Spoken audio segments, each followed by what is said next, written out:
Hey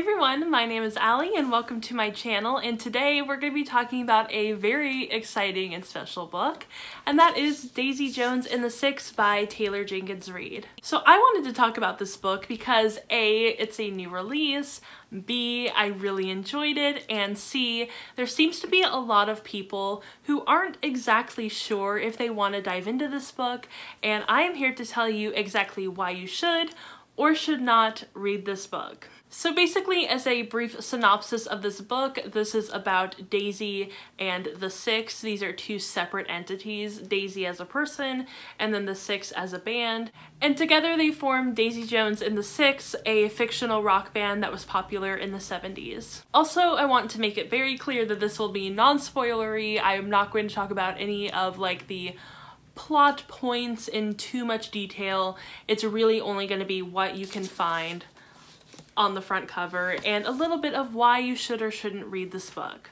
Okay, we're gonna put that book down so we can talk about it a little more. So basically, talking about why I really enjoyed this book personally, I feel like part of it has to do with the fact that I am actually taking a pop and rock music class right now, and we are actually studying this era of music. So it's really pertinent to kind of what I'm studying right now at this very moment, and I'm really enjoying that I'm actually kind of getting to take some of the things that I've learned in this class and be like, wow, this is actually happening in this book that I'm reading, and it's really exciting, and I can actually kind of picture this era with the historical facts that I know from the class I'm taking. Also, I really love music, like actually like really love music. I'm kind of obsessed with it.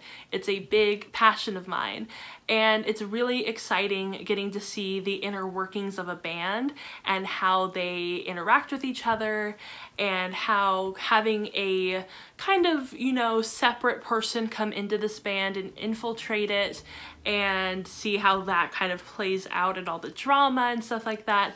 Because I feel like a lot of the times we're reading books from an outside perspective into the band, but with this book you're really getting to hear like first person experiences within this band. Also, I really loved the format of this book, and I probably should have mentioned this a little earlier, but the format is really interesting and super unique. So basically this book is told interview style, so the only narrative that you're getting is the people that are talking at that very moment. So there's no quotation marks, there's no like he said, she said.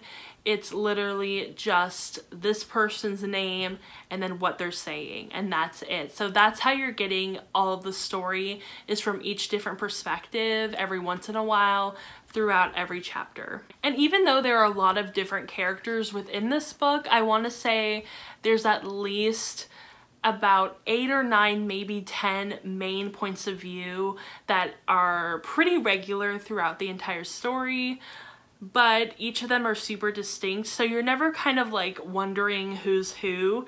And I think that this is actually really simple on the audiobook because it is a full cast, so that makes it a lot easier to kind of keep track of who's talking.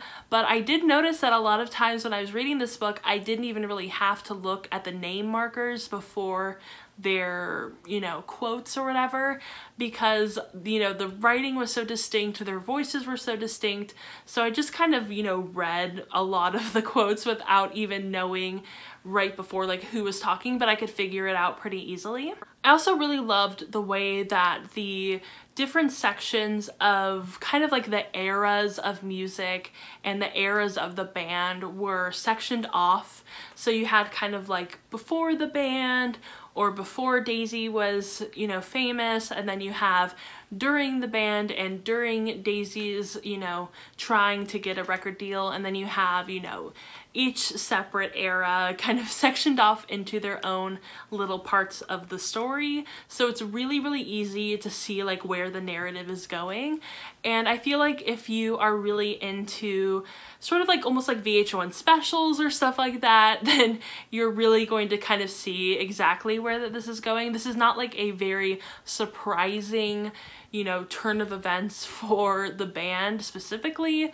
However, there are some really interesting plot twists at the very end that make the story really special.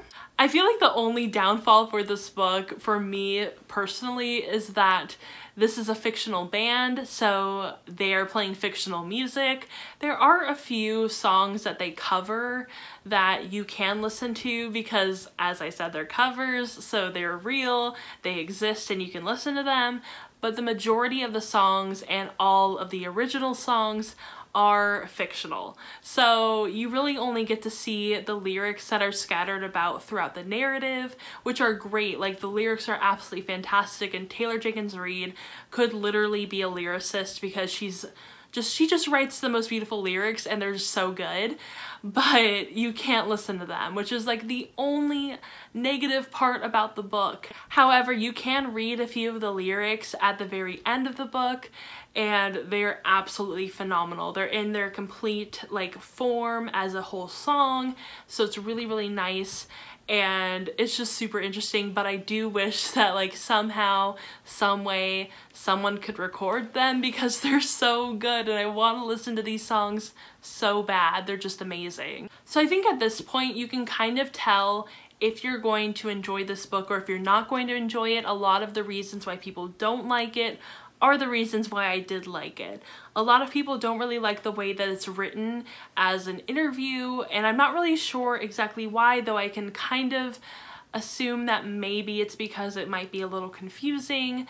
But I did like it because you do get to see every side of the story. I feel like a lot of times in these kind of about the band stories, you really only get one perspective and it can be really biased.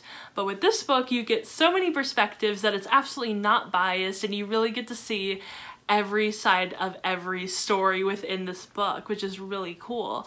You know, I feel like a lot of, you know, band history can be a little bit biased, but this was really, really in-depth and just amazing. Also, I know a lot of people really didn't like the fact that this is a fictional band, so, you know, a lot of it you can't really experience any of it, so it's a little bit difficult, but I feel like that kind of goes for really any fictional book about a band, like Kill the Boy Band or Grace and the Fever. Those are two other band books that I've read, and they're fictional bands. You can't listen to the music that's mentioned in these books. So I think that that kind of comes with the territory of reading a book about a fictional band. So if you feel like that might frustrate you, that might be something that you want to keep in mind when you're deciding whether you want to buy this book. Are you ready to, you know, possibly fall in love with this band and not listen to the music?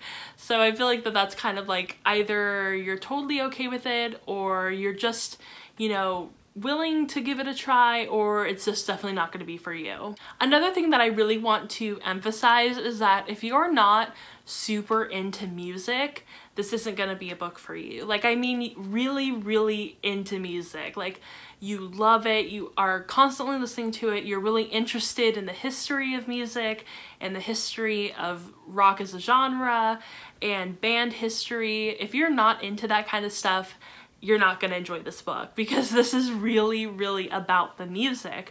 I mean, there are definitely a lot of plot points that are super personal, but really a lot of the plot has to do with the entire group as a band. So you're really getting to hear 7 different people who are part of this one band talk about the history of the band, talk about, you know, the things that happened. And yes, while they are a little bit personal and can kind of sometimes be non-band related, it's mostly band related. A lot of it is about the music. A lot of it is about the band. A lot of it is about Hollywood at that time and the music industry and stuff like that.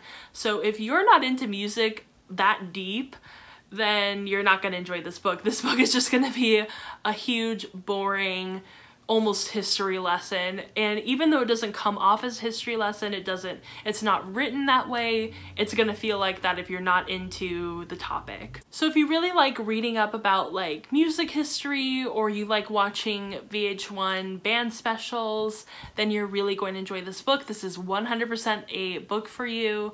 If you like reading Rolling Stone, or if you're really into the 70s and the music industry and music at the time, then I think that this is definitely definitely the perfect book for you. You're going to absolutely love this book.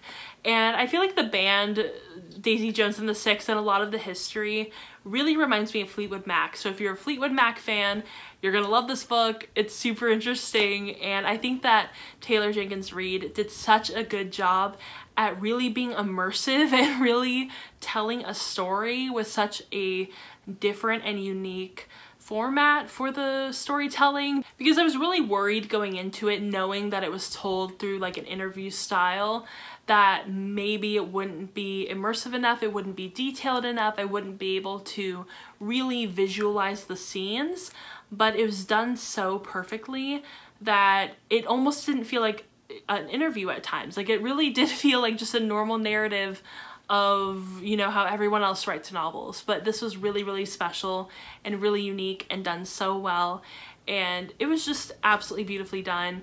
I'm so impressed by Taylor Jenkins Reid, especially since I didn't enjoy Evelyn Hugo and I just couldn't get into it. It wasn't a book for me, but I really love that I was able to find a Taylor Jenkins Reid book that I absolutely 100% enjoy. Alright, so I think that that was my entire video, and I hope that I was able to help you decide whether you wanted to read it or didn't want to read it.